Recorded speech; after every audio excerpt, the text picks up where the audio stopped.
The president is also trying to keep one of his other campaign promises, repealing Obamacare. He's tried shifts on policy, courting Democrats, and even threatening Republicans. But Elaine, no amount of presidential flexibility on this front has produced the desired result. Well, Major, let's start with the foreign policy challenge you've reported is dominating deliberations at the White House, China's willingness to deter North Korea's long-range nuclear capabilities. Where do those negotiations stand? Well, they're pretty opaque. The president is using his Twitter feed to express a lot of confidence that China wants to do the right thing, can do the right thing, that he's established a good working relationship with Chinese President Xi Jinping. But the president has also said, if in fact China doesn't do the things it needs to do to deter North Korea's continued pursuit of nuclear weapons capability, and most importantly, the ballistic missile capability to deliver a nuclear warhead to the United States, that the United States is prepared to act alone with whatever group of allies will join it. So what we don't know is what kind of signals the Chinese have given the president privately about what they are preparing to do or intend to do. And the next couple of weeks are going to be very crucial in that regard. The administration has sent some signals that it is urging China to take much more aggressive economic measures against North Korea to make it clear to Pyongyang that Beijing is serious about this matter and that it doesn't want to risk any kind of military conflict on the Korean Peninsula. And China now wonders if the Trump administration is willing to entertain just that kind of military conflict to deter North Korea, and if so, the Chinese are incentivized by that anxiety to work more aggressively with North Korea. That at least is the White House hope. It is its belief. We have yet to see it translated into specific Chinese action. Major, you outlined a number of reversals we've seen from the president. Have those inconsistencies strengthened or weakened his agenda, or is it too early to tell right now? It is just far too early to tell. Part of what happens for any president is there is a reconciliation with campaign rhetoric. Things you promise on the campaign trail either are not practicable when you are president, or you have to delay them or abandon them completely to achieve a higher, more strategically important purpose. And let's just talk about North Korea for a moment. For this administration, nothing is more important than resolving, if possible, this question of North Korea's pursuit of nuclear weapons capability to bring them to the United States, which would be a menacing event of substantial historical importance. The White House wants to stop that any way that it can. So, during the campaign, the president talked a lot about immediately branding China a currency manipulator and taking aggressive economic actions to punish China for that currency manipulation. You take that off the table. Why?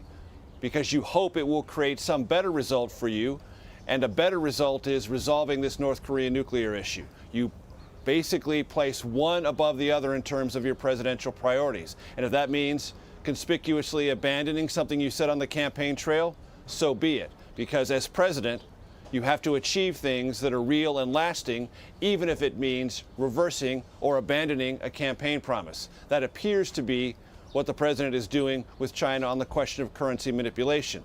Now, the great unknown is, will that abandonment of a campaign promise result in something tangible? And if it doesn't, will that undermine the president's other repeated stated promise during the campaign that he was the world's best negotiator? He knew how to find deals. He knew how to achieve deals. Well, if he can achieve a deal and he gives something away and the Chinese provide nothing in return, that could be as damaging, possibly more damaging, to abandoning some campaign rhetoric.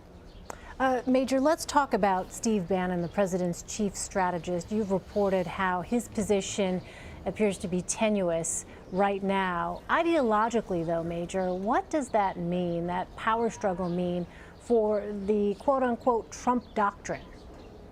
Well, the Trump doctrine is still being written, and it is very much a jump ball in this administration right now. And these recent reversals, it would be, I think, fairly obvious to say they constitute, if not a conscious, a visible move toward the center, or toward something that might be regarded in some circles as pragmatism. On NATO, a reassessment of Russia, dealing more cooperatively with China, or ways that they would perceive as more cooperative. That would all fall under the general umbrella terminology of pragmatism. And it would not necessarily be consistent with what the president said on the campaign trail, or that Steve Bannon and those who support him within the White House would like to see the president do.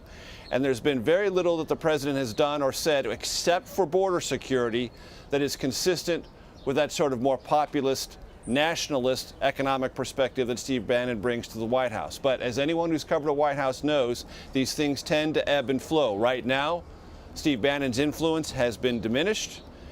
His centrality in the White House conversation also diminished, but there is a very reasonable expectation, or if not expectation, possibility that things could flow back in Steve Bannon's direction. Much of that will depend on how he personally deals with this setback. And that's one of the things that you have to learn as a senior advisor to a president. Not every day are you going to be the one who wins every argument and prevails on every contentious point. And when you lose or don't win, you've got to bide your time, prepare for the next battle, prepare for the next argument, prepare for the next policy debate, and try to win it on your grounds for the betterment of the country and for the betterment of the president. Steve Bannon has almost no experience in dealing with that side of politics. And many in the White House wonder if he is A, capable or inclined to learn. All right, Major, before I let you go, tell us about what you always say is your favorite part of your broadcast week. What is coming up on your podcast, The Takeout? The Takeout, episode 13, right across the street from the CBS Bureau, because I had to be ready and nimble because everything is unpredictable covering the Trump presidency, and I, after all, have a day job, which I'm doing right now. But the non-day job part of my job is the Takeout podcast, which is absolutely, unquestionably, the best part of my broadcast week. And we had as good a set of guests as we could possibly have. Nancy Cordes, our congressional correspondent, and Bob Schieffer, who in every way, shape, and form is a CBS legend. And I will just tell you this. You'll want to watch on CBSN. You'll want to listen to it, download it as a podcast, because right out of the gate, we have Bob Schieffer doing a Walter Cronkite imitation. And even better, we have Nancy Cordes doing a Bob Schieffer imitation. And the show gets even better after that. Sold. Major Garrett, I am sold. Must listen, must watch. Major Garrett, the ever-talented, intrepid Major Garrett. Thank you so much. Thank you, Elaine.